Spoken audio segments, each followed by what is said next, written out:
I'll be putting some very general questions.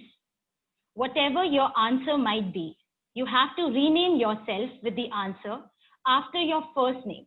For example, if the answer to the question, which month am I born, is March, I'll have to click my name in the participant section and then rename myself. My name is Sharon, so I would rename myself as Sharon March. As soon as you do the renaming, you have to check the participant list for the people who have the same answer as yours. Get the right count. The more people you get, the more points you have. For example, if I have 25 people with the same month, I will get 25 points. Likewise, we'll have few round of questions. Each round will have 45 seconds. Finally, you'll add up your scores, and when asked, you'll click the raise hand option in your Zoom panel, and then we'll finally see that who wins. I hope that I'm clear. So please participate. Let's begin. The first question, which is your most favorite TV show? Friends, The Office, The Big Bang Theory, or Brooklyn Nine-Nine? Your 45 seconds starts now. Go to the participant section, change your name to your answer.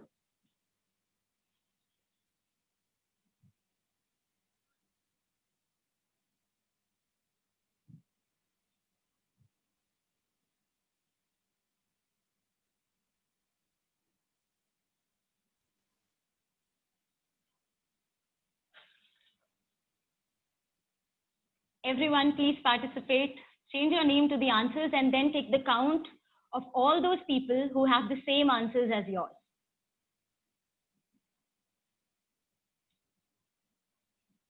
We have 20 seconds more.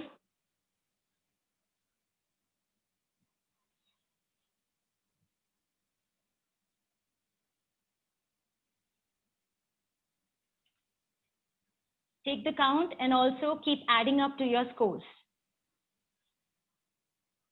Which is your favorite TV shows? Friends, The Office, Brooklyn Nine-Nine, or The Big Bang Theory? Okay, now the second round. The second question is, which is your favorite music genre? You have to keep on changing your names and keep on counting the people who have the same answer as yours.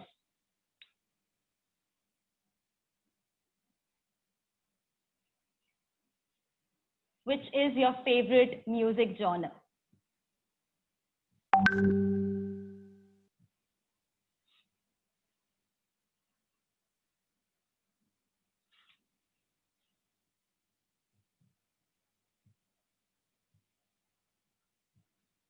Okay, I can see few people are participating.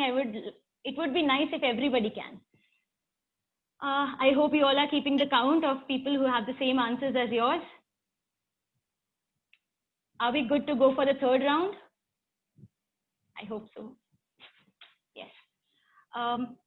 Okay, so the third question is, what do you do the most during these lockdowns?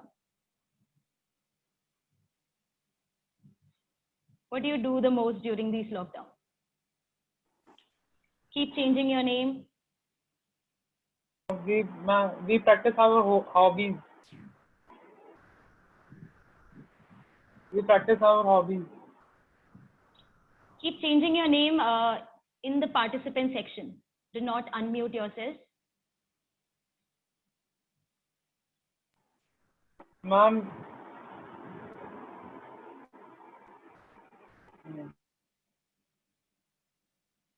Okay, we have 5 more seconds left.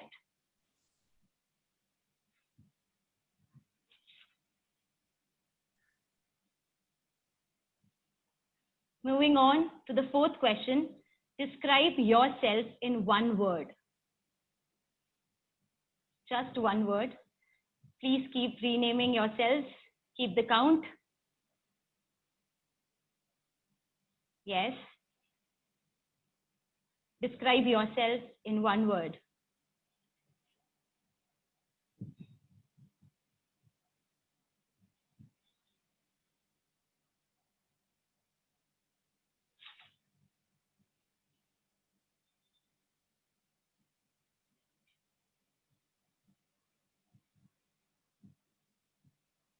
Okay, I can see few people changing their names.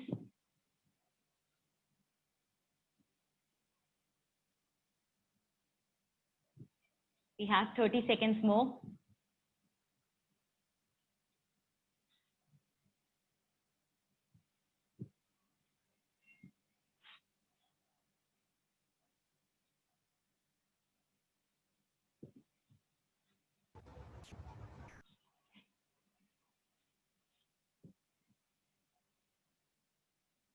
Five seconds.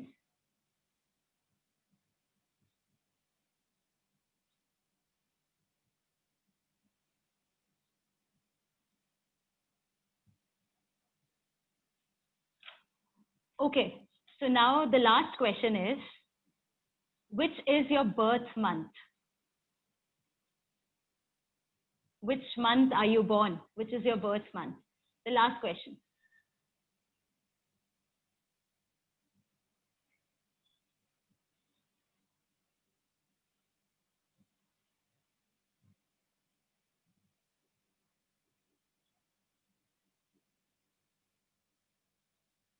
Get the right count of people so you can get the points accordingly.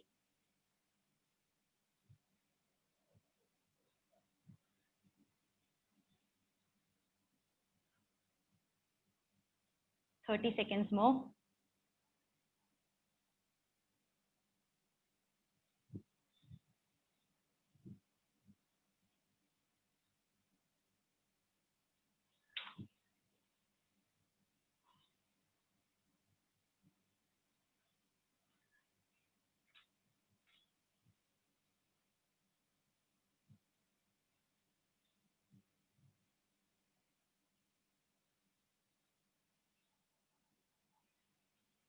Okay, now the question round is over. Let's see what is our score. Okay, so when I call out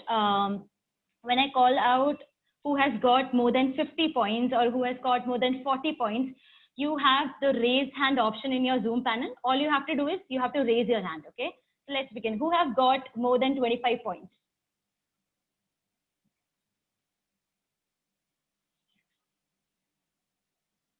You have to just go and click the raise hand option. Let us lower down the bar a little bit. Who has got more than 10 points?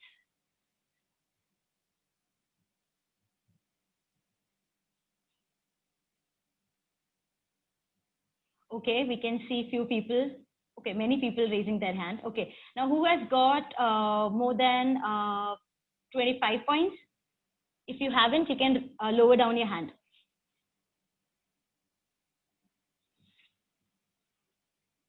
Okay, we have 5 people. Now who have got more than 30 points? 4. Okay, 2. Okay, 1. So we have the winner for today. That is Samuel. Big shout out to Samuel. Good job, everyone. Now we are moving on towards the first session of the day, the panel discussion. We have with us Ruchi Varghese, the student counselor of ICPF Delhi, who will be moderating the panel. Over to you.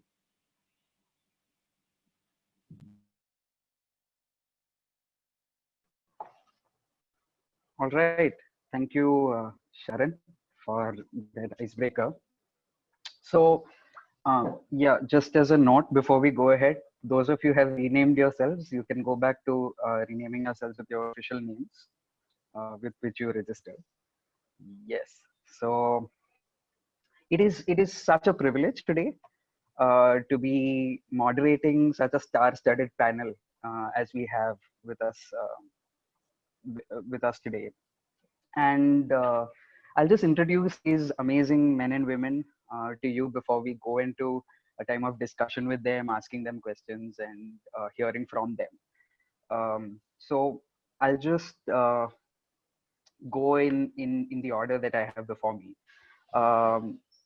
So firstly, we have Stephen Jacob with us. Stephen is apna hi Delhi wala. Actually, most of our panelists are Delhi wale. Stephen has completed his bachelor's in electronics from Sam Higginbottom University in Allahabad. He is a certified ethical hacker and works as a cybersecurity specialist for Microsoft. He has a heart for young people who find themselves lost or confused, or with need for direction in life. When he's not at work, you'll find him going around convincing people that Microsoft is the best. So he never switches his work mode off. In his free time, you can also find him on the cricket ground playing cricket. He enjoys traveling, which is a big part of his job. So that works out pretty well, not during lockdown, but otherwise. Secondly, we have, so welcome, Stefan. Secondly, we have Sneha John, who is a psychologist. She started her journey in psychology about 8 years back. She took up psychology majors in her bachelor's and then went on to do a post graduation in clinical psychology. She worked as a primary level school counselor and as an assistant professor in a college in Bangalore before clearing the JRF and getting into a PhD program at IIT Delhi. Her ongoing PhD is in the area of adolescent mental health. When she's not working, she enjoys making canvas paintings in her free time. Titus Koshi, thirdly, is a man who wears many hats with ease and style. Soccer player, he started off his career and very proudly so, as a college dropout. He loves to say a story where he started his career as a waiter in a five-star hotel, went on to build multiple business with operations across India, offering combined employment of about 500 employees. He is married and has raised 3 kids. And he loves motorcycling and has motorcycled to locations across India like Spiti, Ladakh, Goa, Kerala, and even to Nepal and Bhutan. Welcome, Titus Uncle. Dr. Blessy Daniel has done her MBBS, went on to do her MD pathology, has worked in multiple hospitals like the Air Force Command Hospital, Manipal Hospital, PD Hinda Hospital. They're settled in Bangalore with her husband and 2 kids. Currently, she's on a career break. Her hobbies, which she likes to do during her free time, are playing keyboard and baking. Welcome, Dr. Blessy. And fifthly, we have Dheeraj Philip. Dheeraj is an advocate on record, practicing at the Supreme Court of India. He is a principal associate at the law firm, Dua Associates. He regularly appears in the Supreme Court, High Courts, and tribunals. His practice areas include advisory relating to business formation, handling commercial disputes in the area of arbitration and insolvency law, among many other things. He holds a degree in philosophy honors from St. Stephen's College, Delhi, and a Bachelor of Laws degree from the University of Delhi again. He is a sports enthusiast and he loves sporting trivia in general. Welcome, Dheeraj. And finally, we have AB Abraham with us. AB has over 20 years of diverse experience in assessing, implementing, and enhancing operations within large and growth organizations. He has advanced expertise in financial accounting, auditing, project management, taxation, and business development. In 2 decades, he has demonstrated ability to train, manage, and motivate team members to achieve organizational goals through plans, processes, systems, and budgets. His last assignment in the corporate sector was as Vice President of Financial Reporting and at Standard Chartered. He currently is building his own consultancy organization, T2Q Consulting, which primarily plans, equips, and trains its clients in fields of accounting, finance, controllership, process, and audit. It's so good to have all 6 of you, and it's such a privilege for me to be able to moderate this panel with people like you. So hope we have a good time. So let me just explain to the participants what the general format of this panel is going to be like before we go ahead. So for the first 45 minutes or so, we have structured questions which I'm going to put to the panelists, and we'll hear from different people on the panel from those structured questions. And then we are going to have about half an hour where we take questions from the participants. So maybe you don't have to wait till the end for your questions to be put up. So as and when questions pop up in your mind about what we're speaking, you can put that up in the chat box. You can chat it directly to the host. The host, I just want to tell you that all the questions will not be taken, but we will try to refine so that maximum areas can be covered. Some of those questions will be addressed by me to the panelists eventually. So even while you are hearing, if there are questions that come in your mind, feel free to put it up in the chat box. So let us begin. I think I thought a good place to begin with would be with a personal touch. So we'll start with a few of the personal stories of some of our panelists. So I'm going to throw this question first at Abhi at you, and then I'll throw the same question at Dr. Blessy and Dheeraj. So the question is, can you tell us how you yourself, when you were a college student or when you were a high school student, as a young person, how did you make career decisions? And finally, how did you end up doing what you're doing today? I know that's a huge question, but if you could put years into a few minutes. So, Abhi. Sure. Good evening, everyone. Am I audible, Richie? Yes. Fantastic. Thank you for that question. And you're right. It's a difficult question, especially when you have to finish off in 4 to 5 minutes. You just asked a question where I need to go back 2.5 decades back and see what are the parameters on which I made a decision. I'll be very frank to all of you. I was just like all of you. I didn't have any parameters at that point of time. But many things evolved in the last 2.5 decades, which would add value to you while I'm sharing my experience to you, right? And it's not that all of us understand what we need to know today on day one itself. Always remember it's a journey. I never liked the science stream, so apologies to all of you here, in the panel and the team, thinking that science is good. My due respect, my honor to you guys. I never understood anything about it, right? Especially having an elder brother who is trying to, be a science expert and all those things. But my parents were pretty decent, pretty cool, and they allowed me certain things. I was good with numbers. And that was one small assessment, if I look back today, that I was able to do was I was good with numbers. And when I saw my dad doing certain things related to accounts, I was interested. Look at to take the commerce background in my 11th grade. That's the only thing I knew. But what facts got added to it later was, I started doing well in those subjects, and I had kind of a personal joy coming out of it. And I had this challenge and an adventure inside me that, whenever I'm going to pursue my career in this, I need to be the best. So these were indicators for me to keep going ahead in what I chose. I want to tell you first, I was not sure if my choice was right, but there were facts which were getting attached to the choice, which was making me realize that it was going on the right direction.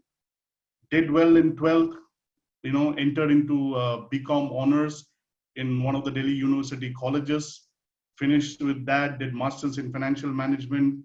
And I picked up something in between is I always used to look up to people who've already run this so-called race before, right? I wanted to pick up mentors, and that was the in word at that point of time. I'm talking about late 90s. And, India opened up to globalization in the early 90s, and companies like American Express started coming in. And I had this big excitement inside me that I need to be part of this organization. This was American Express Financial Center, which is still there in Gurgaon today. And somehow by God's grace, I got through, I got through as a team member.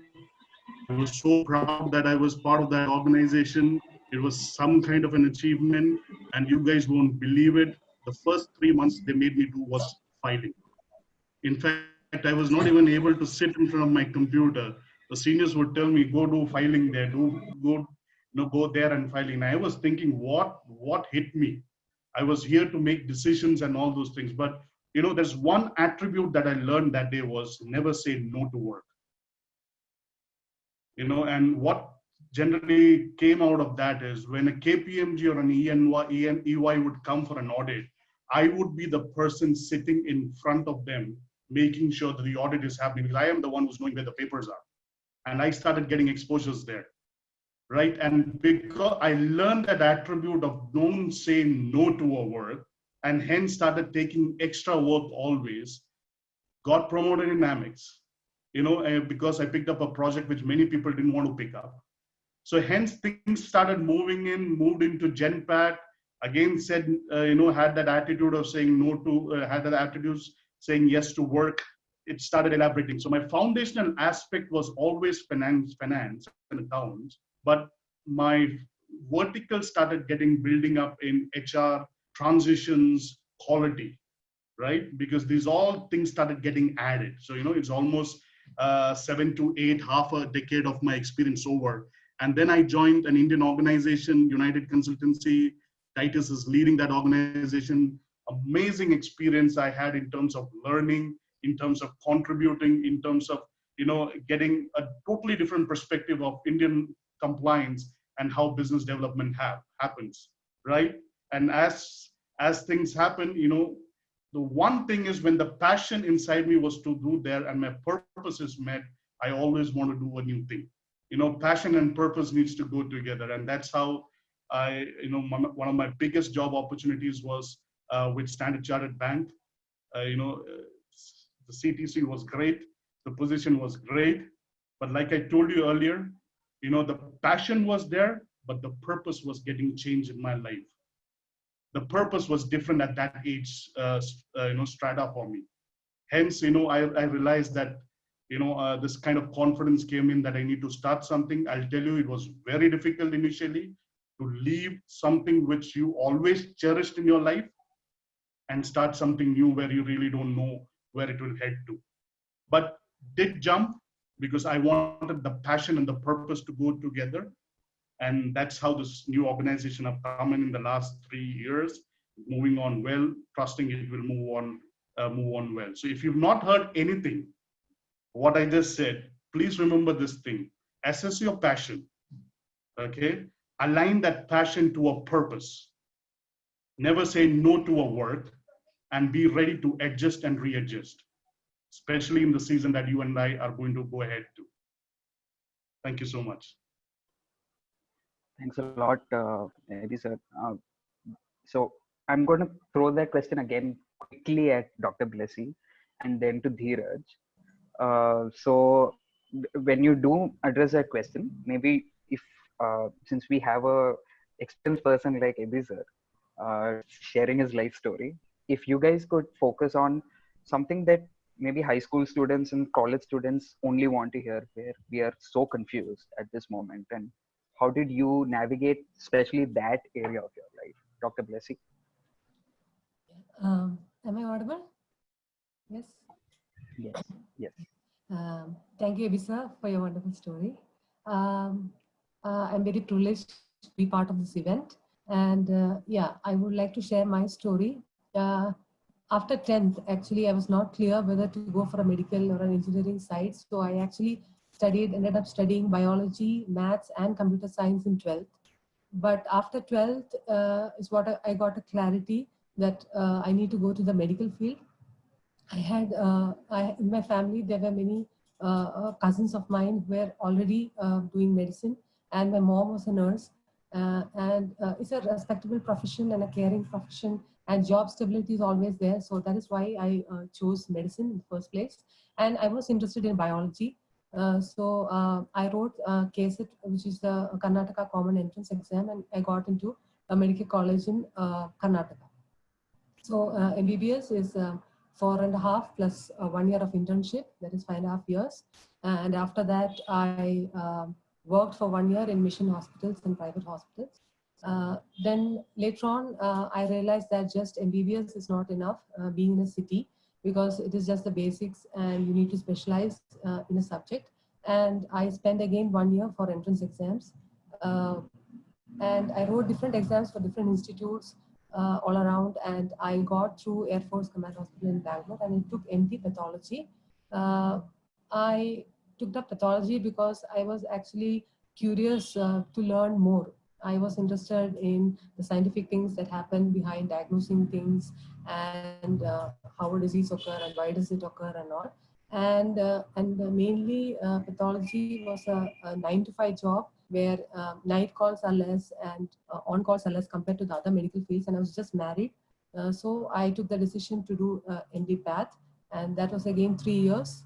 After that, I worked as a pathologist um, in diagnostics and hospital. Right now, I'm on a career break. So in short, I would say is if you realize your career, if you try to find your interest earlier, the much better, rather than waiting till 12th and trying to find out, okay, which should I go next? That is one point. And second, even post-graduation, other than pathology, there are many clinical subjects that you can choose depending on your interest. You need to find what is your interest, where your interest lies, and then you can take the choice. Thank you. Thanks, Dr. Blessy. Dheeraj, let me throw that at you.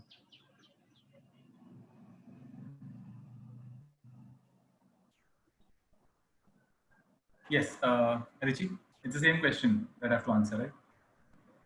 Yes. Yes. Dheeraj, you may have to switch off your video because we are having trouble hearing you. Okay. Right. So I arrived at this career decision of doing law. I never intended to do law. I think I call it that I chose to do law by adopting the process of elimination. I was doing my BA honors in philosophy, and thereafter I was thinking about what lies ahead, what should I do?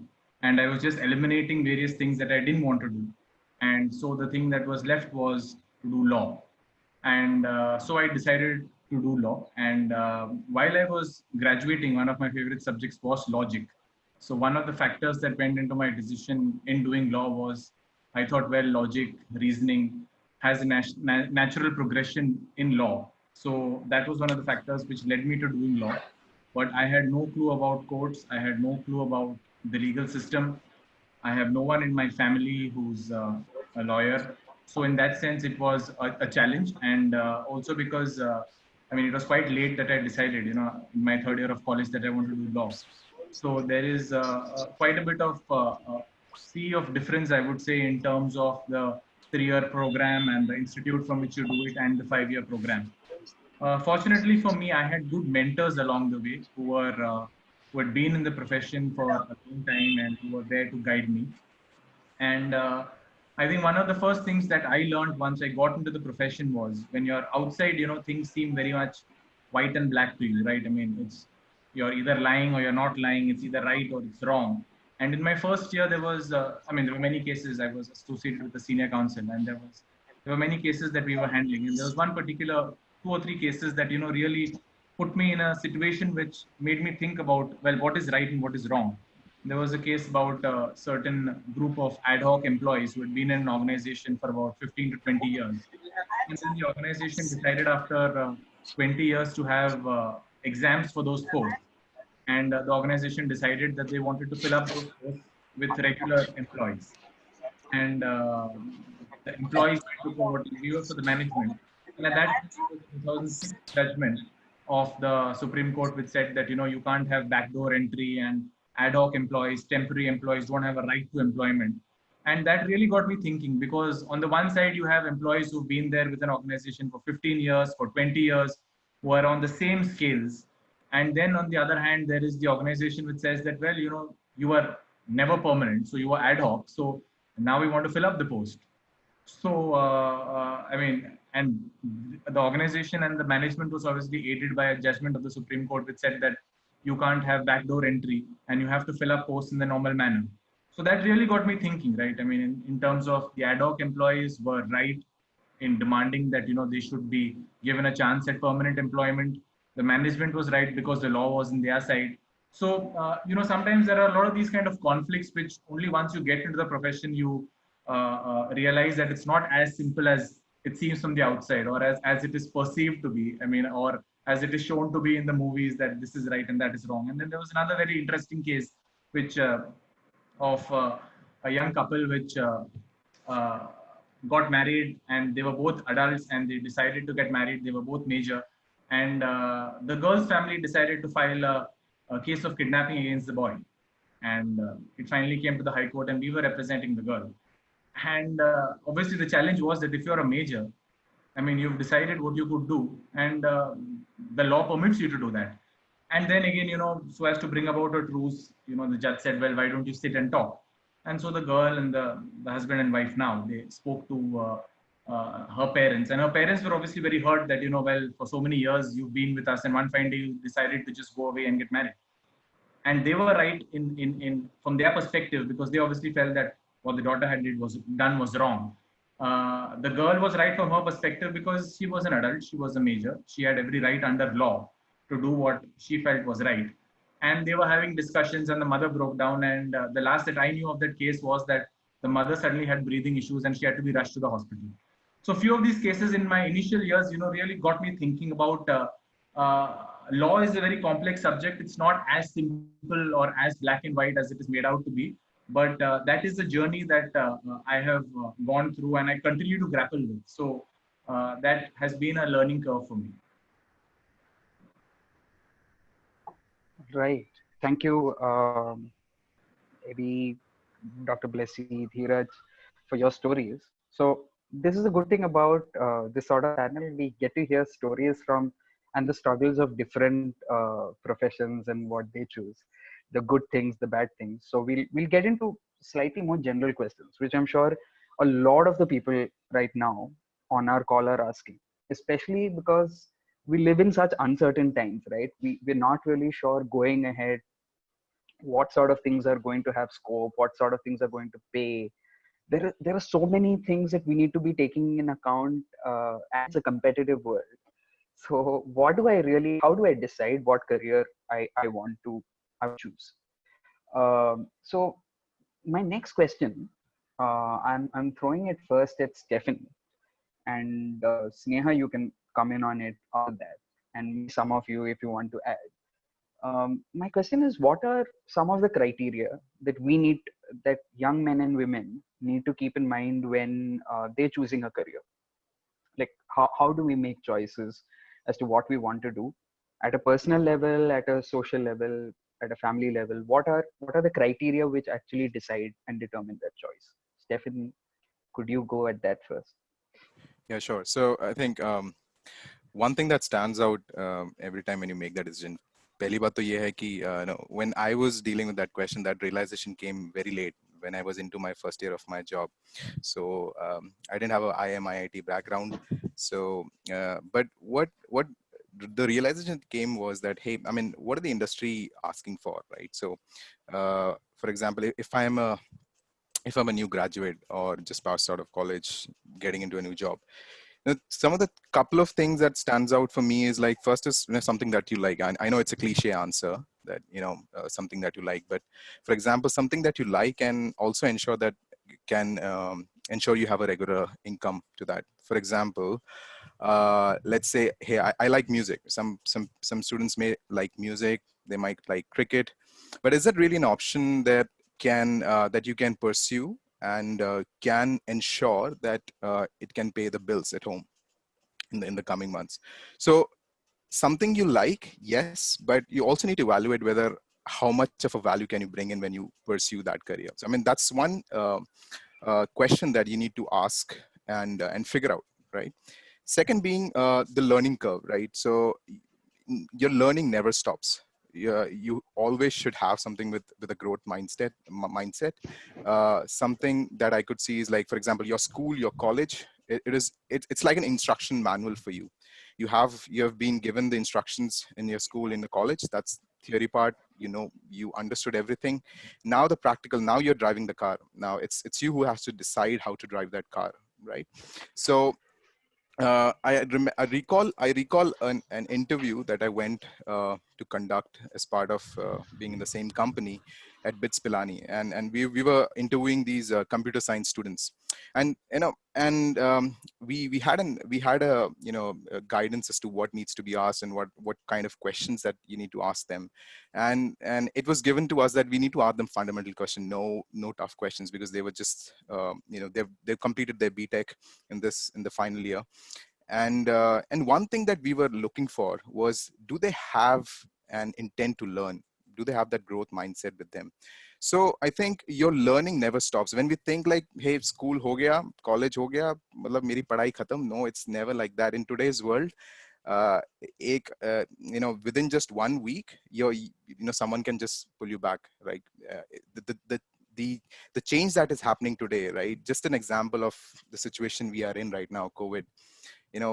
जो 3 महीने पहले, which was the normal or de facto, completely disrupted our working place and the choices and forced people to rethink and reevaluate what they want to go at. I think so. These two becomes or stands out the two main points. The learning curve. Do you see a learning curve in the career path that you're choosing? Does it have stability in whatever situation that you are in? And second, of course, you have to have that passion for it, and you need to like that profession. So do you like what you're doing? Are you passionate about what you're doing? And is there a learning curve that is possible in whatever you choose? And do you find you can learn on the career that you're choosing and you're willing to learn? Sneha, what would be the criteria that you and how would you prioritize those? Hello everyone. I think all the panelists have somehow covered some of the points that are necessary. For many of us, we might be fortunate enough to know what we want to do, or we have a single passion what we want to pursue, and we might be surrounded by people who are able to offer us more knowledge to it. But there are also cases where you are totally clueless, or you might have multiple options about what you want to do. So as everyone already emphasized the point, we can start if you're early in your 12th or 11th or 10th maybe. You can start by being a little mindful about what drives you, what makes you think, or in your free time, what are you actually thinking about. So those things has already been pointed out. Secondly, having a one step at a time. It's good that if you have the final goal in your mind, it's okay, it's great. But if you do not have that, do not push yourself too much to think about the final goal. You can take one step at a time. So if you're in your 11th or 12th, you can think about what you want to do next. And again, if you feel that you're able to find interest in that, then you can go ahead with it. Thirdly, as Stefan said, definitely you have to think about the practical aspects to what you're choosing. So you cannot take something which is not very idealistic or which does not have a promising future. But even then, money should not only be the criteria that you think of. It's good to think about money and want to earn money and to be able to purchase things that you want. But then there are certain professions which might not offer you a great money. For example, counseling. I'm not saying all counselors do not earn more. There are counselors who are able to establish themselves really well and they're earning really well. But then if you're starting a career in counseling, you might not earn as much as you thought you would. So, but then if you're really interested in it, the amount of content and the satisfaction that you gain out of it would actually be more than the satisfaction that you get out of earning money. So that is one thing that you can keep in mind. That's it. Again, being updated about what is going on, because we are humans, we keep evolving, our circumstances keep evolving. So it's good to be aware of what is happening around you. It's also, as the session that we are conducting now, so you can also go into as many sessions and go for career counselings to find out what exactly you want to do. And also one great thing that you can do is you can always approach your professors, your seniors, wherever you are studying. That one thing that I felt really helped me, because when I came to psychology, it was not I planned to come into psychology. I came into this field and I learned through a lot of my seniors. I learned through about different opportunities through them. My professors were kind enough to tell me a lot of things. So these are some things that you can keep in mind while you're choosing your career. So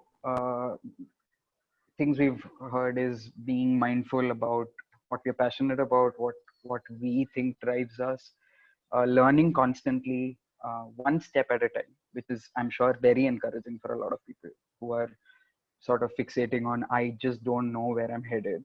So one step at a time is great advice. I'll just throw this open for maybe one or two of you, the others who've not taken a shot at this question. If you quickly want to add anything, um, Titus sir, Abhi sir, Dheeraj, is there anything you would like to add in terms of criteria? Quickly. I would just like to add to what Neha said. At this age, I would suggest to the kids, relax. If you are confused, it is okay. It is normal. The reason why all of us are able to talk like this is because we have come a fair amount of the journey, right? But yes, it's good to be confused, but it is bad to stay confused, right? You always have an option to reach out to people, to talk and gather information and make a decision, make a choice. That choice can be wrong or right. That's okay. That's fine. Wrong choice, rectify it. No problem. But don't tax yourself or get taxed by the media or by your friends or by your parents or by anybody you are allowing influence that it is bad to be confused. It's a good start to being confused because you want to make a choice, right? Thank you. Another point I think which came out very clearly is we need mentors. We need people we're speaking to. We need ideas. We need to be open to learning from people around us who've been ahead on that journey.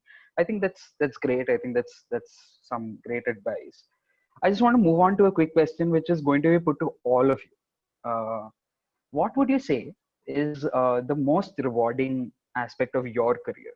Okay, so each of your careers or your profession, what is the most rewarding aspect for you personally in that profession? So I don't need much of an elaboration.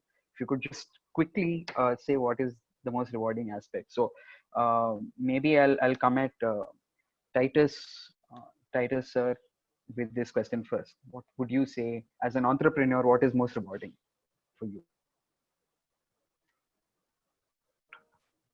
As an entrepreneur or as an ordinary human being, especially recollecting the journey that you've made, I think everybody likes to, especially when somebody looks at you and says you're not going to do anything in life, or you are a failure, or you are messed up, then to look back after 2 decades or 3 decades and see what you have accomplished by God's grace is in itself very rewarding. So I remember a time when, the way I was, and I don't blame my parents for that, and nor should many of you blame your parents for what they do to you.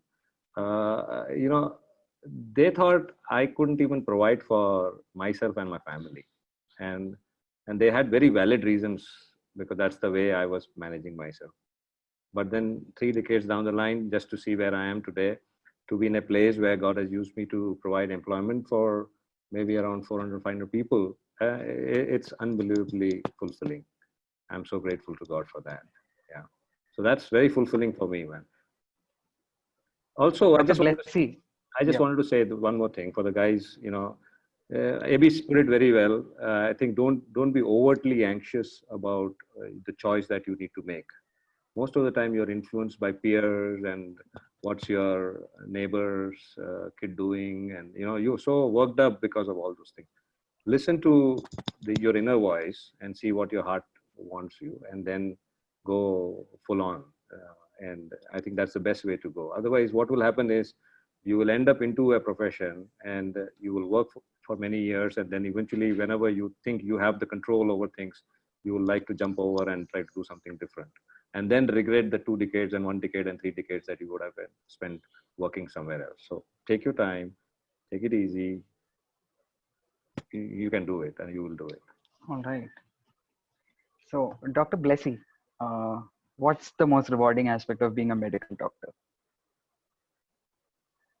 Yeah, I would say being a pathologist, what gives me satisfaction is that knowing that I am, even though indirectly, contributing to helping the patient in their diagnosis and treatment. And doctors in general do have that satisfaction that they are trying to save lives, and caring them and doing for their betterment is the job satisfaction that doctors get. And when we sleep at night, we have a peaceful sleep that we did something, and we always put our patients ahead of us.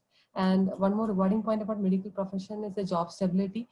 Even if you don't get a corporate kind of job, you can always put up a clinic or go to rural areas where there are shortage of doctors. So job stability is always there.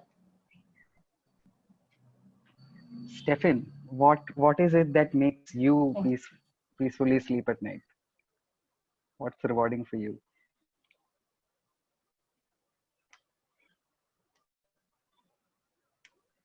He works in the night. I think we'll come back to Stefan. I think you lost him. Sneha, I think he couldn't hear you. We'll come back to Stefan. Sneha, what's most rewarding for you about your profession? As I have also worked as a counselor and both a teacher, being a therapist and being a teacher, you deal with humans, you deal with another person. And the most satisfying thing is you're able to make a difference to somebody's life, and you're able to see it in front of you. You're helping someone out, to deal with their thoughts and their issues in life. And they come back and tell you that they have been helped. So that is, I think, the most rewarding thing that you can gain, because that just adds on to what I said. It might not be the economic factor which might give you a lot of satisfaction, but these things where you're able to bring a difference in somebody's life. The challenging aspect would again be somewhere related to this. Maybe let me come back to the challenging aspect later, Sneha. Okay. So, Abhi sir, what is most rewarding about your career? So what's exciting for me is when I make an impact in a person's life, right? That person can be my colleague, that person can be a friend of mine, in a different aspect altogether.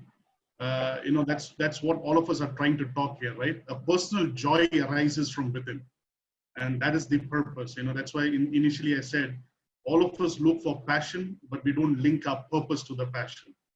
And thankfully, in the last 7 to 8 years, I've understood that connection pretty well. I'm trying my best to apply it, get the passion, the purpose together, so that you can make impacts in people's life, be it in the corporate world, in the non-corporate world, and keep moving ahead. So, that's what's really makes me happy at the end of the day.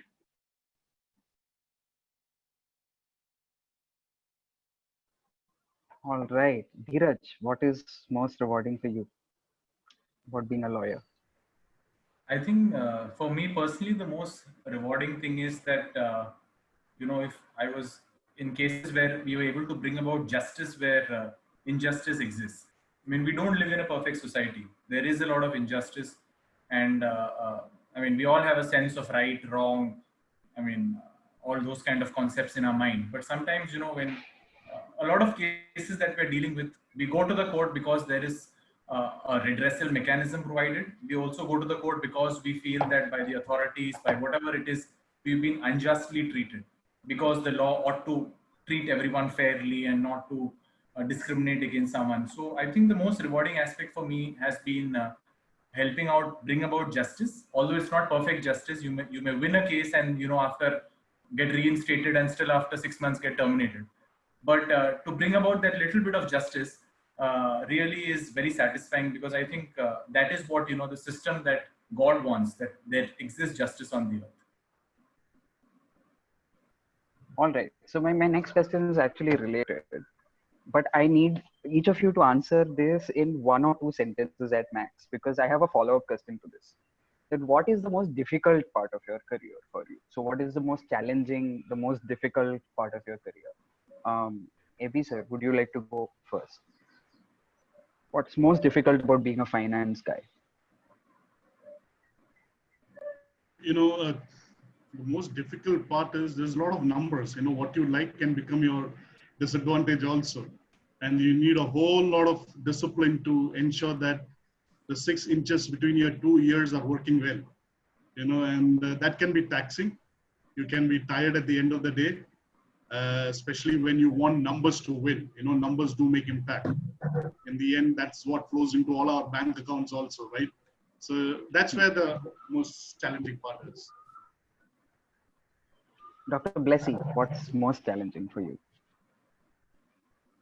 Yeah, for me, I would say the hectic schedule because we end up working on holidays, on Sundays, and even when we come back home, we do get calls from work. So literally, there's no day off as such unless you take a written leave. So that is one aspect of it, and another one is the financial gain. Compared to other professions in India, the financial gain is not as that you would expect. Obviously, there are opportunities abroad if you clear the licensing exams, especially for nursing and all. But in India, the financial gain is comparatively less.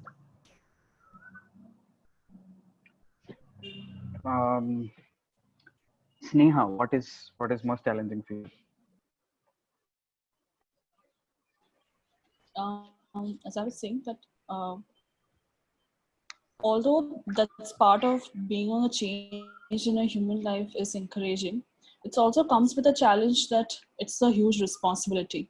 And you're surrounded as a counselor or a therapist, you're surrounded with people who are telling you heart-wrenching stories, who are telling you their issues. So a lot of times, and since the other person on the other end, the therapist is itself a human, so there is a lot of chance of emotional fatigue that can come in, and they themselves would need somebody who would help them out. So so in that profession itself, there is something that is advised to all therapists, that you yourself should find a supervisor, or you yourself should find a support group where you can discuss your issues, or maybe the cases that you find really difficult to deal with. So yeah, that would be one of the major challenges being this profession. I think we have our IT guy back with us who was facing technical issues. Stefan, quickly, in 1 or 2 sentences, what is the most challenging part of being an IT person for you, or the most difficult part of it? The difficult part is, again, I go back to my first question. The stuff needs keep changing every day. So for example, the technology that was new yesterday or today basically is no more being used by anyone tomorrow. So the one challenge that we often face in IT is that if you just be stagnant with whatever you know and just whatever you're asked to do, then there are very less chances of growth within IT. So people, for example, if you're an IT guy, you have a lot of computer skills. You need to do, how can you use your skills and market yourself? So that is something that we do right now. So for example, I personally, the stuff that I learn in my job, I ensure that I blog about it. I share in LinkedIn so that people come to know, and that's how you keep networking, and that's how you come to know what's the latest and what's the demand in the market. And to keep up to the demand, that's the most challenging part, and also exciting, and that is what keeps me push myself also. So before I take a question at Titus sir directly, I'll also ask you just the follow-up question because I want you to take the first answer on that. So what is challenging for you? So obviously from all the stories that we've heard, they're all people who chose what they love, who are doing a profession that they really like and they really enjoy.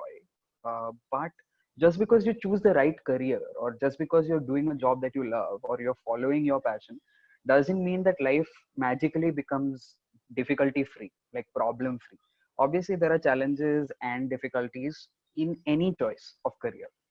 So Titus sir, what would you suggest are some of the coping mechanisms that and strategies that any young person needs to develop, even as a college student, in terms of how do we deal with failure, how do we deal with difficulties, challenges, and consistently excel in whatever the journey of towards our career is. In your experience, what have been some of those things which have helped you? So Richie, I think one word that comes to my mind is resilience. There has to be an absolute determination that come may what. nothing defines me, nothing limits me, and I need to keep pursuing. So obviously, anything, there's no easy journey. There's no easy journey, and I'm sure everybody out here, especially the seniors out here, can quote about the challenges they would have faced as they build their career and wherever they've reached. Hats off to people who spend the, God knows how many years just studying and scaling their skills and stuff like that. So a lot of efforts, a lot of pain, and I think you have to be consistently keeping on keeping. And I think the problem today is we kind of are emotionally so weak today that if one door shuts, probably people are ready to give up on life in itself. And the fact is that before you reach where you need to reach, you actually have to see many doors closing on your face. So I think as youngsters, this is one thing that we need to keep telling all of us, that the first door you see is not going to be the heaven opening up for you and that's it, and then on you just sit and relax and enjoy. No, I think you have to see a lot of ups and downs, and a lot of times I have had in my tenure of being in workplace, I've had so many times situations where I thought I had to wrap up, I had to give up, I had to shut down. And sometimes, spiritually inclined people get more confused because you start doubting whether you are doing God's will or you're not doing God's will. And, and all the more the confusion starts. And so I think you need to, Hindi mein ek word hai, Junoon something. It's kind of a madness. There has to be, Jazba. Jazba, you know what it is? And North Indians out here, you got to be passionate, and there has to be an element of madness into what you bring in, and work hard, deliberately put yourself. So I've had so many times I've had opportunity to shut down or move, get a job, and settle down for a much more comfortable, lifestyle. Today, earlier, usually you will need to have faith for yourself and your family. And then when you build an organization, you have to have faith for yourself, your family, and then all the people who are with you. So imagine the kind of faith that you have to have, and it's not easy. But then if you persist and if you, put in the right disciplines and the principles and you're committed, it goes a long way. I also wanted to say this, and I think Stefan or I think Stefan mentioned this. See, many people, this is what worked with me. Though I couldn't pursue academically, which is a great handicap, so I don't recommend it to anybody. The biggest is when I have to fill in my children's school form, I have to write 12th pass. And that's very embarrassing. Complete whatever you're committed to yourself. So don't jump out of it. But the academic learning is fine. But that doesn't, if by any chance you miss out on it, doesn't stop you. At this age, I have to consistently learn. And like Stefan said, if I'm not upping my act, I'm going to be left behind. So the learning never stops. You may leave your institutions and you absolutely have to be on your toes with reference to learning. So I always separate academics with learning. And I sometimes the schools that we go to, the colleges that go to, I don't think they prepare you for a professional life. But if you are in the business of committing yourself to learn, you're going to do very well in life. So two things I think quickly, if you summarize that you said, is dogged determination and an element of madness in terms in the right sense. How passionate you are. I know I have got psychologists and everybody out there. In the right sense, yeah. Yeah, I mean, an element of being very single-minded about what you have chosen to pursue, even when there are many doors that are not closed on us. And secondly, learning. I mean, this is a word we've been hearing from all our panelists from day one. For a lot of us, when we are in college, we think कि यार college खत्म हो जाएगा, तो it's our final passport away from learning and studying. But what our panel is essentially telling us is becoming a career person involves a lifelong learning curve to be able to deal with difficulties, challenges that will be a lifelong event.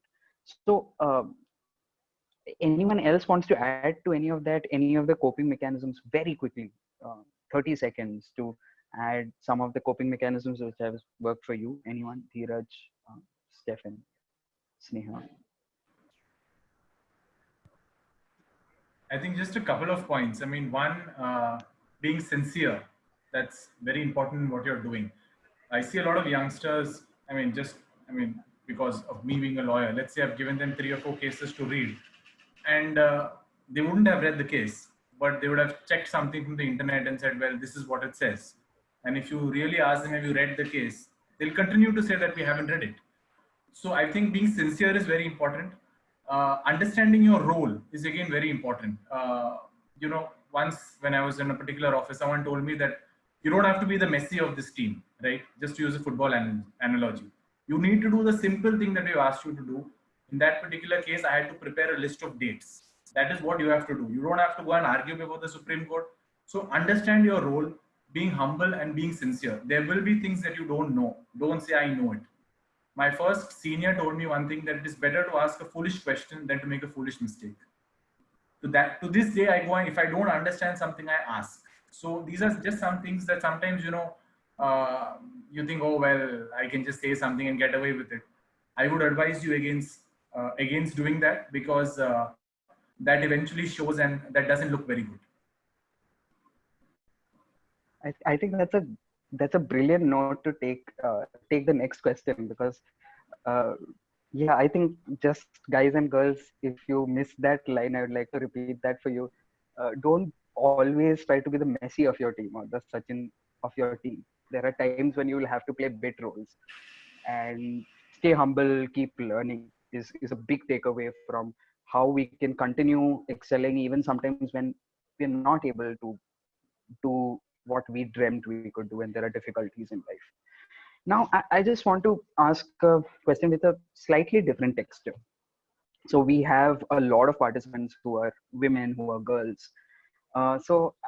Since we have 2 panelists who are women, see, I just want to make sure, I just want to make clear that we are not saying that women have any inherent differences, but we still live in a culture where women are still trying to negotiate this entire terrain of career. That's the only reason why we are asking it. So I'll throw this question at Dr. Blessy first. That as a woman who's a professional and as a full-time professional, and then family came on, being a wife, being a mother, how have you negotiated that terrain? Because a lot of the girls on this call will have that question. How have you negotiated that terrain of work-life integration, handling all the things that you need to do, all your roles? Thank you, Richie, for the question. First of all, I want to say a big hello to all the ladies in the event. And needless to say, the world we live in today, women have achieved or aced their careers, and there are many women who are achieved top positions in their career. But maintaining career and family is very essential. And being girls, it is essential to shoulder the responsibilities of the family in terms of taking care of our parents, etc. And it's always good for a lady to keep working even after marriage, so that you can be independent, and it will boost up your confidence, and you can make financial decisions. It's always better to be working. So I had my first child when I was doing my first year of MD. I had my second child when I was doing my first job. So yeah, there was stress and all, but by God's grace, I could come through. And I just want to share small tips on how you could manage both effectively. One is plan your day ahead. So ladies, it's always better to get up early to bed and early to rise.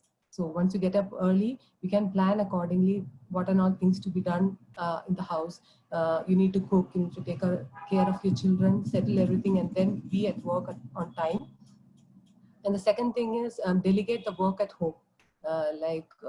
Once you leave for work, you need to make sure arrangements are made to take care of your children or the work at home. So if you can either share it with your husband, or if family support is there, is very helpful. If that is also not there, then you need to pitch in reliable external help, a maid or someone, because asking for help is not a weakness. And if you try to be a full-time housewife and a full-time professional, it's going to just make you stressful and uh, taxing. So divide the work effectively so that you can finish whatever your work is required there and reach work on time. And once you reach work, also be professional, be formal, and be good at your work. Try to be efficient at your work. If it's 9 to 5, don't keep working till 7, and that doesn't give a good image, because that means that you're slow at your work. So finish your work on time, and discuss with your boss whatever flexibility you require. Like if you have a small child and you can't make it on time, inform them earlier so that arrangements can be made, and be responsible. If you can't go one day, inform them earlier. And if you need flexible timings, then you have to discuss with your boss. And then, yeah, there also the same thing applies. Keep your priorities straight. You need to know what are all things you're going to do first or throughout the day, priority wise. Like important things, do it first, and avoid wastage of time on WhatsApp or Facebook. Morning, if you take with WhatsApp, is going to eat your half an hour, 1 hour straight away. So set times for opening your phone and checking your mails, etc. And one most important thing is spend time for yourself, at least daily, 10 minutes, 15 minutes, just do nothing, be yourself, reflect on the day, or relax, and take care of yourself. If you're sick or if you're not well, then get medical advice earlier, because if you're not well, both your family and the work will suffer.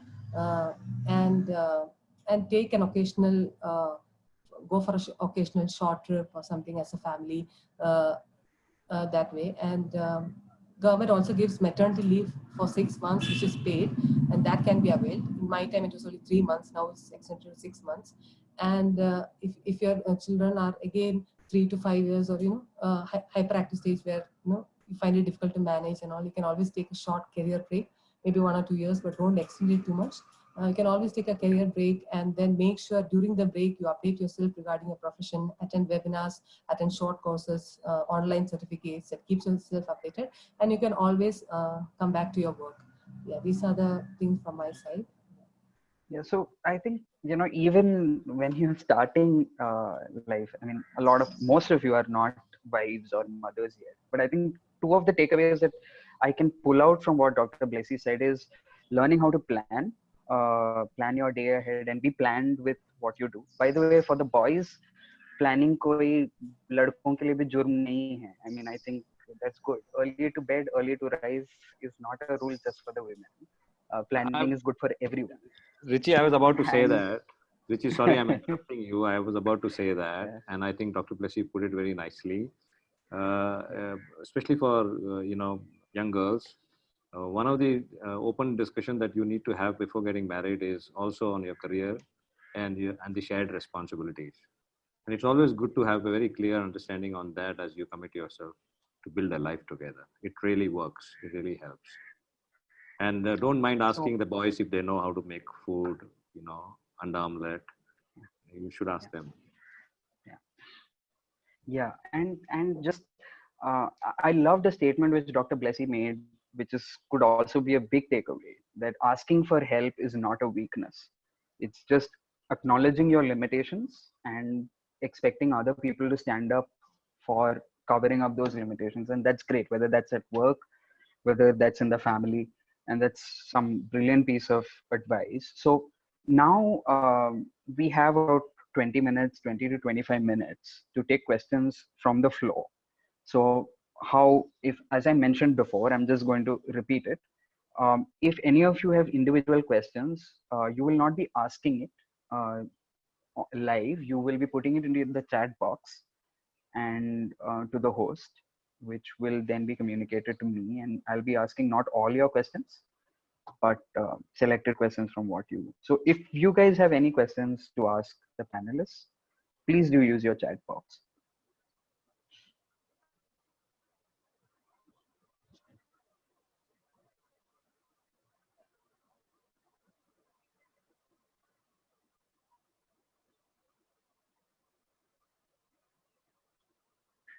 Are we getting in any questions? Wait.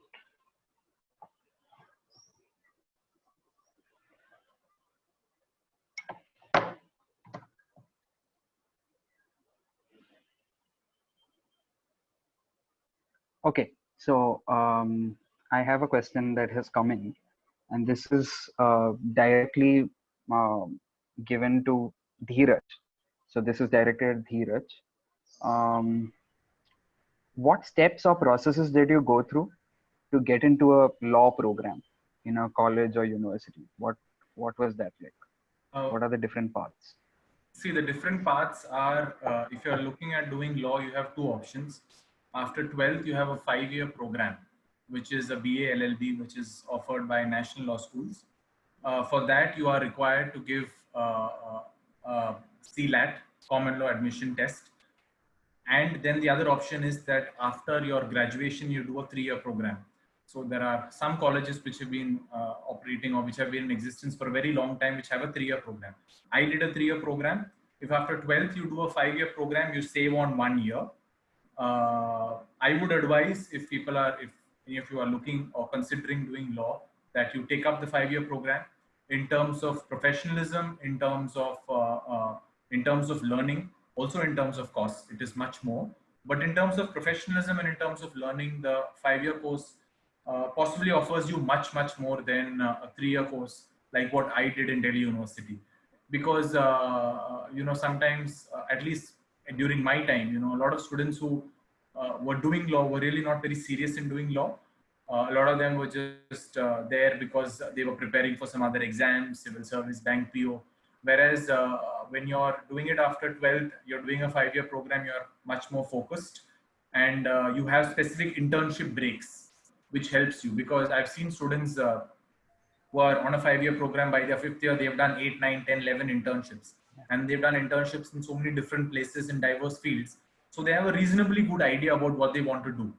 The profession is changing dynamically because of changes in law, because of competition, because of so many things. So I think it's important that if you're looking at doing law, you get into a good college, you prepare well for the CLAT, give it, and then, you know, depending on, a lot of these colleges have placements, and if you're looking at doing litigation, then you have to associate with the chamber.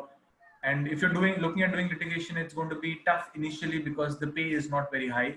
You're going to be learning, but you know, as Mr. Fali Nariman in his autobiography said, that lawyers don't retire; they just work and then drop dead. So that is one good thing or a bad thing. So I think that is the two paths are 12-year, after 12th, the 5-year program, or after a graduation, a 3-year program. Okay. There is a very interesting question, which I think it's probably more common than we think at the undergrad level, at least. So I have received a question which says, how risky is it to completely shift the lane of your career?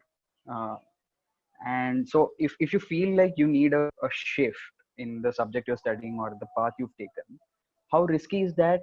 And would you advise that a person, like, if they don't think they're liking what they're doing, should they stick to what they're doing at the moment, or, you know, how could they possibly make a shift? So I'm not really sure, are there people, whether there are people who shifted, but I'll throw this question at Titus sir first, and then probably one of you. So I actually wanted to go for it. So you did mention about my background. So I kind of had left the pursuit of you know, being academically qualified, and I had got a job in a hotel, in a 5-star hotel, on the basis of my soccer skills. And you know, I used to play for the clubs and stuff like that. And at the age of 19, I was working in a discotheque in New Delhi, you know, and it was like a dream job. and it was like you had everything that you wanted in life. I got big money. In fact, first month, the money that I brought in home was more than what my dad and mom together earned. And so, I was like, I was about to go around telling everybody that, you got it wrong, and I'm a dude, and this is what it is. But somehow there was now, because I understand all this thing, there was a godly discontentment. There was something which was not working. At that time, I didn't know all this thing, but there's something that I was not very happy about, or I don't know why. I still don't know why, except for the fact what I just shared. So I jumped out of this nice place, this comfortable place that I was working. I had to play soccer in the morning, in the daytime. Evening, I could get into a jacuzzi, take a shower. At 9:30, I could get into the disco, and I would work till 12 o'clock, and and then sleep till 3 o'clock, then play soccer. This was what my lifestyle was, and I was getting enough money. But I kind of, when I sensed that I couldn't make a life out of it, in the sense a career out of it, I decided to take that faith of leap. Now, all these terms are being used by me by now. At that time, I didn't know what I was doing, but I'm sure God was prompting me to do all these things. I jumped out of that place, and everybody was like, "What are you doing? What will you do? Where will you go? And what kind of a job would you get now?" And that was a very serious question that I had to deal with. But then I started with a very meager salary in a shipping company, and lo and behold, within 2 years' time, I set up my first company. So sometimes, when that this is not where you want to be, you have to take that risk. And let me tell you, the advantage that you have, one biggest advantage is if you do it early in your life. So you don't have much to lose. You don't have responsibilities in the sense providing for your family, etc., etc. So even as Abhi and I were saying that don't rush, take it easy, I also want you to keep this in your mind. The earlier you start on your directional, at least you can, filter off few things that you don't want to do. And by the time you are of age, you can actually be getting into it full on. So, move. So what would be the, say, if at all we are looking at making a shift, what would be the ideal age to do it? There is no issue with that, as long as you have the guts to do it. So today, people at 50, 60 are also stepping out. Abhi actually was all the time working, and I think he only started something of his own recently, right, Abhi? Yeah. So see, he had that, and he has contributed, like he mentioned, he has contributed amazingly to the organization that he has worked with. I have been a beneficiary. And then came a time when he said, I need to do this. And he did it. And I think he's doing very well. So I don't think there is an issue with that. But mind you, the earlier, the better for you. Correct.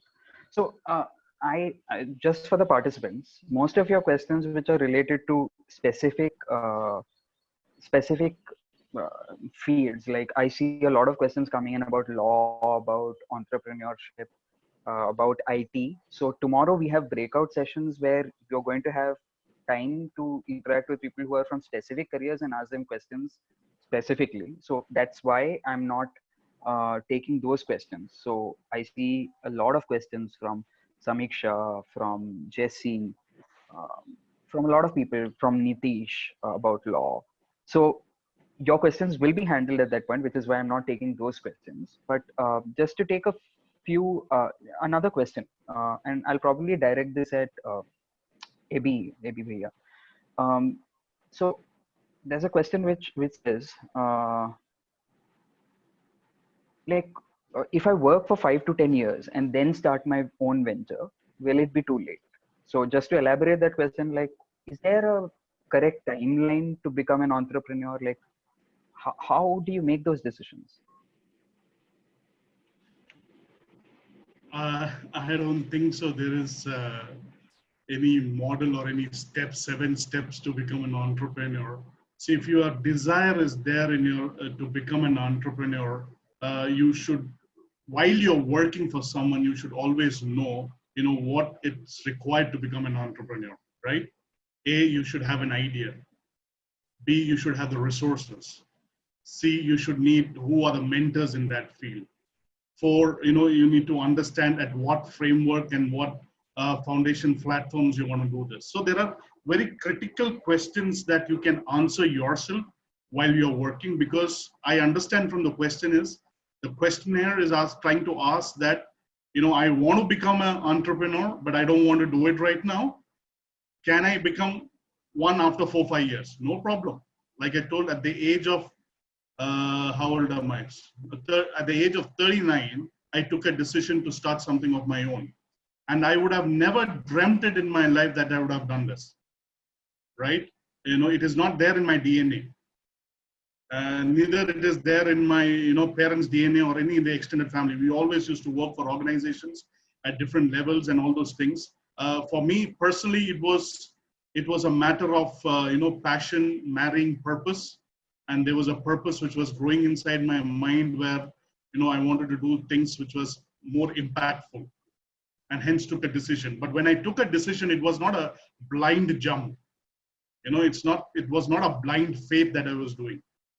I very clearly knew in terms of, what does it require for me to start something and what is required for me to sustain myself for the next 4-5 years, right?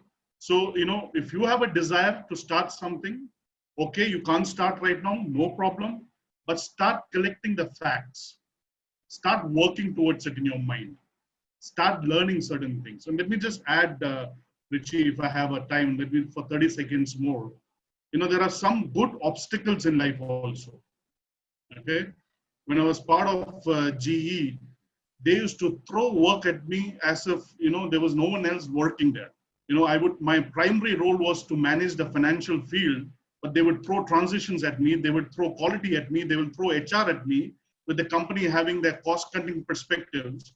And at that point, I used to get frustrated.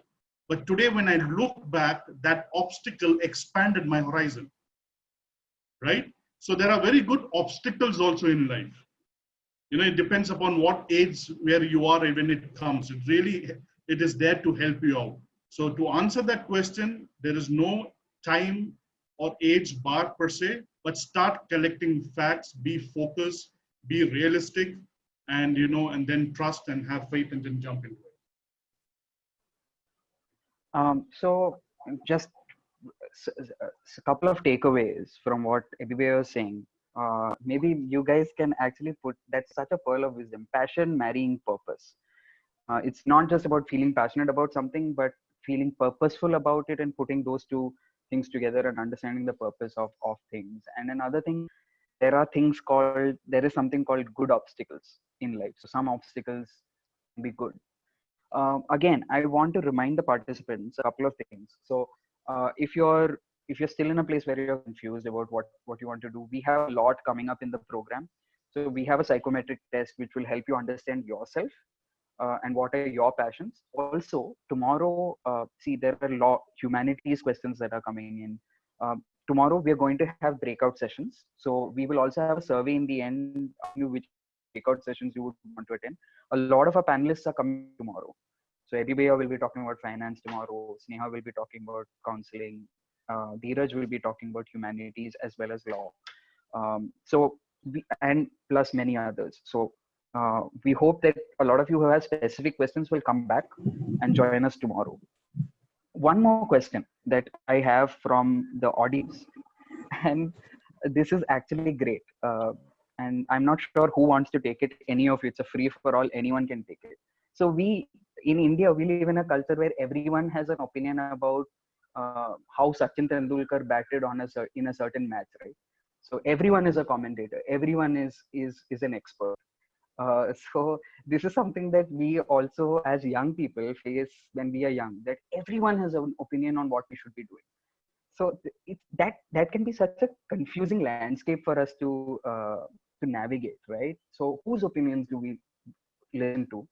And when we're listening to opinions, how do we really make sense of them, filter them, and apply them? If so, how do we go about that when there are so many opinions around us? Maybe I'll throw something at Sneha first. So Sneha, how have you managed that? And then I'll come at the others.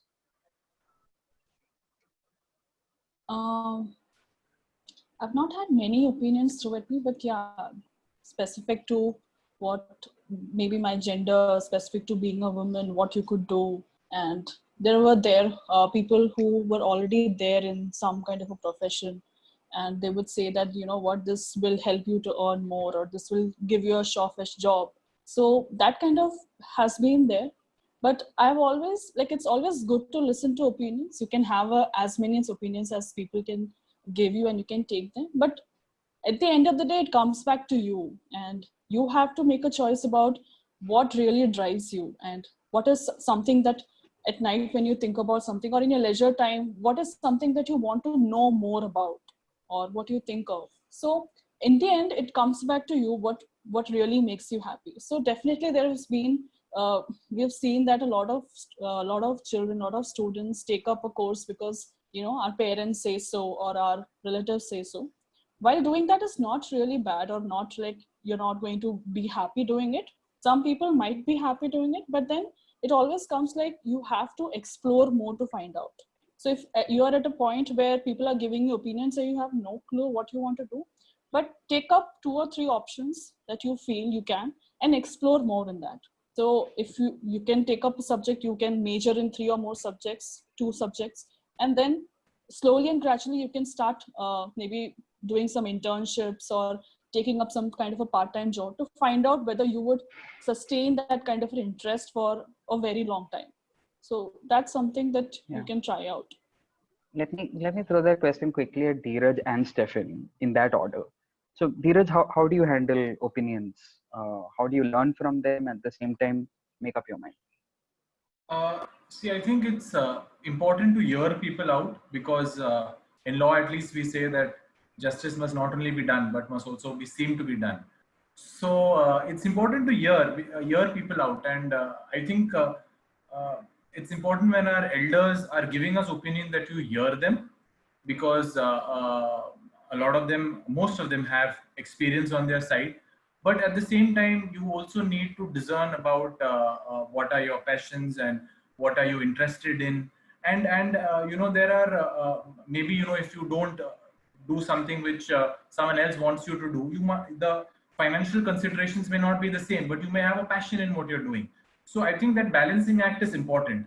I think a lot of youngsters I've seen, they have this attitude of blaming others, blaming parents, blaming elders for whatever they did or didn't do. So we have, I see increasingly this pity party that, you know, a lot of times people throw and say, oh, you know, everyone was unfair to me and I should not have done that. And so I think you have to, there is a balance between hearing people out. At the same time, you have to take ownership for your decision that you do. People will always have opinions in whatever you do. People may think that what you're doing is right, what you're doing is wrong. And in my own journey, I've seen that, you know, when I was doing law, a lot of people said that, oh, well, you know, you're going to be lying, you're going to be cheating. And some people told me you're going to be having an umbrella outside the court and you're going to be telling people, chalane, chalane, chalane. So, I mean, people do that, yes. But I think, you know, it depends on what you want to take, what is your takeaway, and you have to be resilient. As Titus Beer said, you know, if you have a certain passion, it would require effort, it would require perseverance. I think perseverance is very important. Sometimes, you know, people are jumping out of jobs, changing decisions just at the drop of a hat, because they think, oh, well, you know, it's 2 months, it's 3 months, and my friend is earning X, I'm earning nothing compared to my friend, so I should do something else. So I think you have to have that end goal in mind, and you have to take a decision according to that. Yeah, I think most of you have covered. Just want to add there, like India mein opinions वैसे free मिलता है, so there's no charge to that. So I think it's important, as Dheeraj pointed out, right? It's important to hear them out, and it's also important like who they are. Who are these opinions coming from? Are they genuinely people who care about you and want to see the better of you? I think that's really important, and it's okay. I mean, you don't have to push or you don't have to be accountable to them. so that they what they told you and you have to do what they always tell you, but it's always upon you. You are the driver, so you need to evaluate. You have to hear them out and evaluate what are the social aspects or the different environmental conditions that you're in right now, the people that you're around, and basically those are the influencing factors that should help you with coming to a point, I think. Richie, I want to say something in Hindi, what my dad spoke to me very early in life. He said, Suno sabki, karo apni. Basically, what he was trying to say is, listen to people. At the end, you take the decision and take the responsibility. And I think exactly this is what most of them said. So, you know, if you're going to go around listening to people and then take a decision and then later come and cry about the fact that you didn't do it because somebody did that, don't do that. You are responsible for your decision, period. And okay, so we're almost going to end, but there's actually a general question which is pretty nice, I think. So this is actually pointed at AB Bhaiya. Since you spoke about good obstacles, very quickly, you know, can I get a 1-minute bite as to how do you deal with unfairness at the workplace, or unfairness even as you're a student? Like if people are being unfair to you, or you're being unfairly treated, how do you deal with that and learn from that? The definition of being unfair, you know, is very wide, you know. So first of all, what you need to filter out is your personal emotions out of it, right? For what you are thinking is your boss is being unfair. The boss might not even have the wildest imagination that he or she is being unfair, right? So there is a lot of personal emotions which evolve while we are concluding of someone being unfair or not being unfair. But like Dheeraj said, definitely injustice and unfair practices and situations are there, existing everywhere where we are. We need to be aware of it. See, you need to understand one thing. It depends upon where you are. If you are in an organization and the unfair practice is restricting your joy and restricting your career, that is something where you need to have an open mind, go talk to them if such an environment exists. And even after that, if it is not working out for you, my personal opinion for you would be move on, because in the end, your personal joy will direct your path more better than the circumstances there, right? Deal with the situation rather than just thinking that, you know, automatically after 6 months, things will change. Things just don't change, you know. Adding on to a few things, what everyone's talking about, literally when I talk to youngsters today, they all want a magic wand, right? Something is going to happen overnight. You know, something is just round the corner, you know, and that is against the very creative purpose of God also. You know, it takes 9 months for a baby to come out, right? And you know, there is time for everything which needs to happen. And when you consistently start doing the right things, the right results will come. But my advice to everyone who's thinking that unfair perspectives or practices are affecting them, filter out your personal emotions first, factually analyze it. God has given you 2 years. What needs to go to your heart, allow only that to go, else use the other ear to shove it out. Very simple. And you know, you are responsible for your joy. You are responsible for your decisions. Even after doing all these things, you are really stuck and people are trying to push you around. You've adapted to all the policies, everything. Take a decision. It's good to take a decision to move ahead for the right reasons.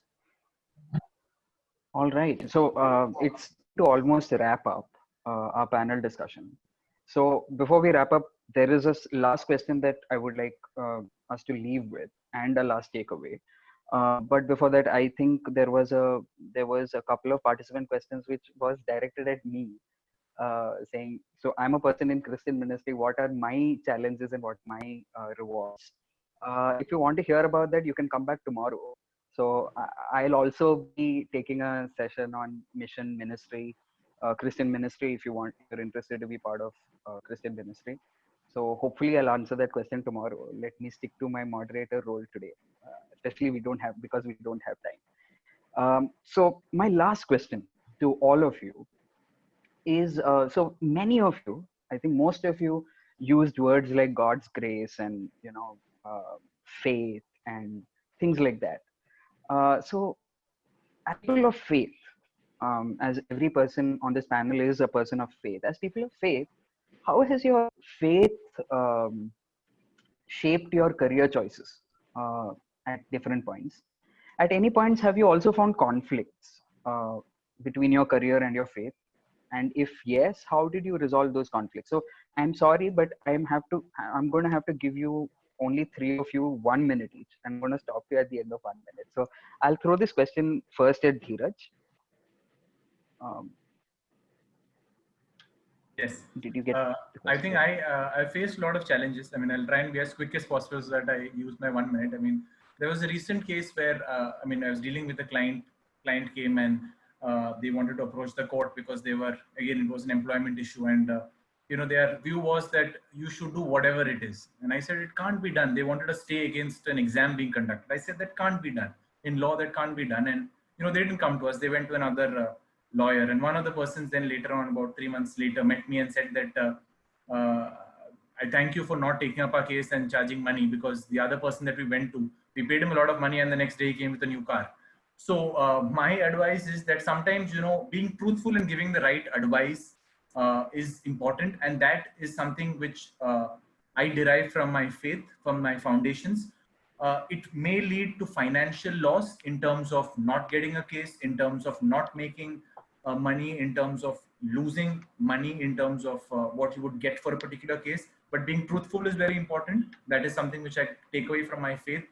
Hiding facts, hiding documents from the court, concealing things, again, is something which I think I'm against personally because of my faith. Sometimes people say you must make a lot of wrong allegations. Just say everything. Just say that they are the worst person in the world so that you win the case. Again, that's something which I don't like to do because it's against my faith to just blatantly tarnish someone's image to win a case. So those are things which I take from my faith that, you know, I should not do. Dr. Blessy, how has faith shaped your career choices? Any conflicts that you've faced? Yeah, I think the medical profession has everything to do with being Christ-like, caring and having compassion on the sick people. And personally, in my workplace, I think resolving conflicts and being submissive to authorities and being teachable are some of the qualities or the basic principles which I derive from Christian faith. Just one example where we had to issue an annual medical report of my boss, not my boss directly, but my hospital boss, and he was insisting me to change one parameter so that his insurance will be acceptable or something. So, but I straight away denied, saying it is unethical to alter a report and it will be given as it is. So as Dheeraj said, rightly said, it is always, whether we lose our job, that is not the main point, but we have our true values strong, and integrity is important. Yeah. So integrity is something which has come so essential because you're a person of faith and you sometimes have to take a hit even to stay true to that. Titus uncle, I'll throw that question finally only at you. So how has faith shaped your career choices? Have you felt conflicts? Yeah, absolutely. Especially, you know, the workplace is quite very complicated, very, very complicated. And, you know, the calls that you have to take are very dynamic and you don't have much time to decide and you have to take quick decisions. So I would like to be very honest that, you know, I won't get 100 out of 100 in my journey yet. So, but I think I'm reasonably doing well. One of the things that worked out well for me was that I very clearly had this understanding that I'm not going to make money or earn of fleecing anybody or cheating anybody. And I think in business, one of the most common thing is, you know, there is a huge element of not being trustworthy. You know, people take shortcuts to make it big in life. So one of my largest business foundation is built primarily on word of mouth. So I transact in huge volumes. I don't have a written contract with this organization. And the reason why we do it consistently is because I believe with time we have confirmed to the fact that we stay faithful to what we have committed to. So it is not easy. It is quite complicated. The urge to make easy money, quick money is always there. The temptation is always there. So I think we need to deal with it, fight with it, be people of integrity with reference to what we believe in. There are certain things that are in your control, and so I don't think there is any question on those areas. But then there are certain things that which are beyond your control, and I think there also we need to give a fight. We can't just give up just because the world is in a particular way. So I think life as just now I was thinking Dr. Blessie's job would be the most peaceful job with no problems. Now look at the challenge that she's thrown at, and everybody invariably will have something or the other to grapple with. So yeah, so your commitment to toe the line will ensure that you come out well. Stephen, quickly, do you want to add to that very quickly? Yeah, so my faith defines my worldview, right? So and most of the examples that we heard were when you were in a job and something unethical came in. For me, it was like there was an example where there was a choice. I was point in my career where I have to make, I was planning to do higher studies. Outside India, and I was doing a small job here in Delhi itself, and while I was pursuing that admissions in the other colleges, and there was a time that I need to prepare for my financials as well, and during that course, while getting to that, there was a point where I had to I was put in a situation that I have to pay a bribe to someone to make sure that loan gets approved. But that's when my inner conscience or the faith came into action, and I believe that whatever you believe, you should drive to make that in practical sense as well. That's when I decided. My inner conscience, because agar main dunya mein dekhu, like if I look at my peer pressure, it will be like, hey, wow, it's a different country, you'll live a good life there, there'll be more money there. But I think that decision there, which I said no, though it didn't let me go outside India, but it gave me a much better future ahead. I think that's what God had planned for me. So just wanted to share that example. So finally, in one line, each of you, only one line, what is going to be your final, if they forget everything else that you have said, what would be the one line that you would want the participants to take away from what you have said? So I'll throw that at Abhi sir first. Abhi, one line takeaway if you'd like to take. A one line takeaway? Okay, you're making questions more difficult now. Great. So, assess yourself, right? Be passionate, connect your purpose to it. Do not refuse work, right? Adjust, readjust. Things will be good. Things will be nice. Keep moving on. All right. That's great. Sneha, one line takeaway.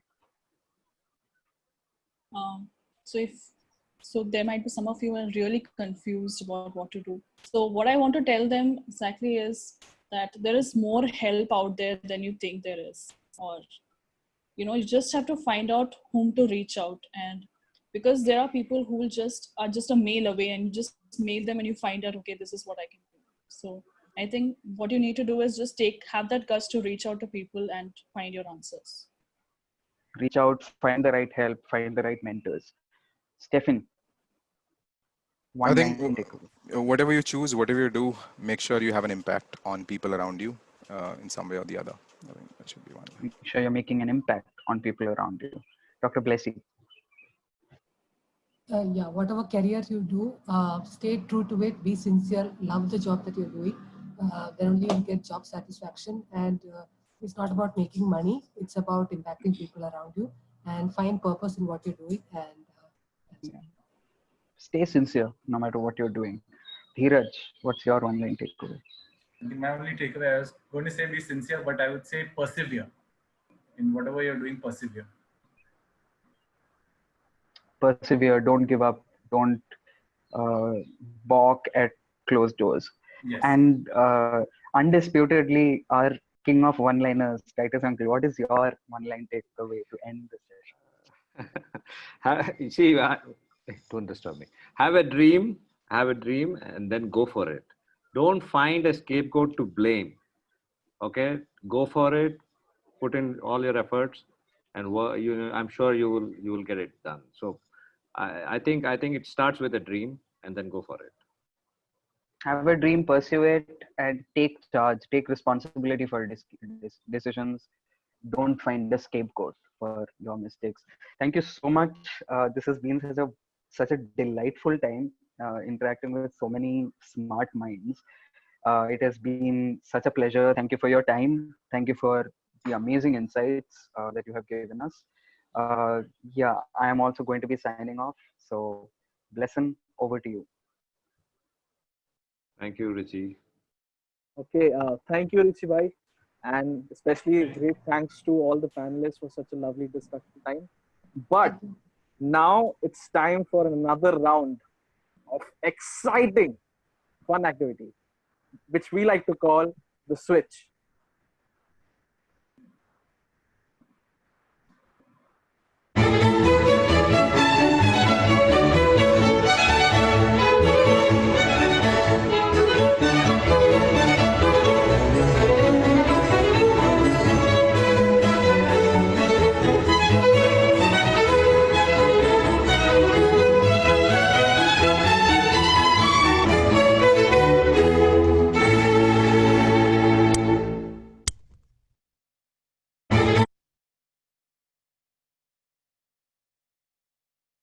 Okay, so yeah, we had a theme song for us. All right, so we'll go. Before I start with telling the rules of the activity, I'd like to invite our participants. They're none other than from our panel list itself. I'd like to invite Mr. Stephen Jacob and Mr. Titus Koshi. So you can unmute your mic and just say hello. So I know that you're there. Hello again, everyone. Hi, hello. Hello, All special right. hello to Stephen. Hello to Titus. Okay, so how this game works is, since if you paid attention to the panel discussion, you might already know that Stephen sir is working in the cybersecurity field at Microsoft, and Titus sir is working as a CEO of a company, United Consultancy Services, and he's working in the business field, right? So what the whole game is about, we are going to switch their fields, as in we'll be asking Stephen sir questions from the business field, and we'll be asking questions, Titus sir, from the cybersecurity field, all right? But here's the catch. You guys have 10 seconds to answer your question, all right? So you ready? Let's roll it. All right. Okay. So the first question I have is for Stephen sir. Okay. The question is, which Indian enterprise used the slogan, improving the quality of life? I repeat, which Indian enterprise used the slogan, improving the quality of life? Option A, Reliance. Option B, Tata. Option C, Birla. Option D, ITC. I think ITC. Okay, that's the wrong answer. The right answer is Tata. Tata. All right. But now we'll ask Titus sir a question.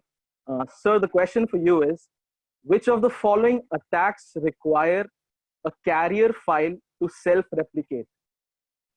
I repeat, which of the following attacks require a carrier file to self-replicate? Your options are A, Trojan, B, virus, C, worm, and D, spam. Trojan. The answer is virus.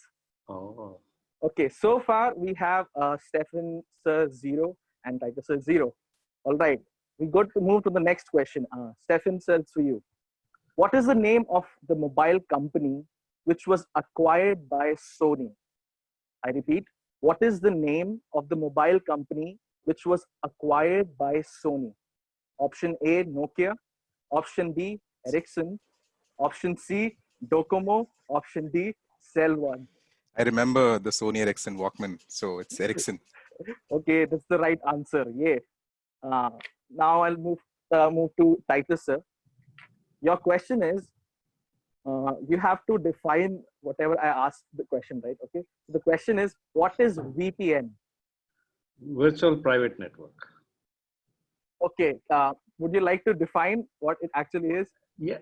I think it's basically the private network, extended to work in the public network seamlessly, wherein you can pass in, data in a safe environment. All right, great. So both of our panelists gave the right answers to the question. So it's Stephen Sir 1, Titus Sir 1.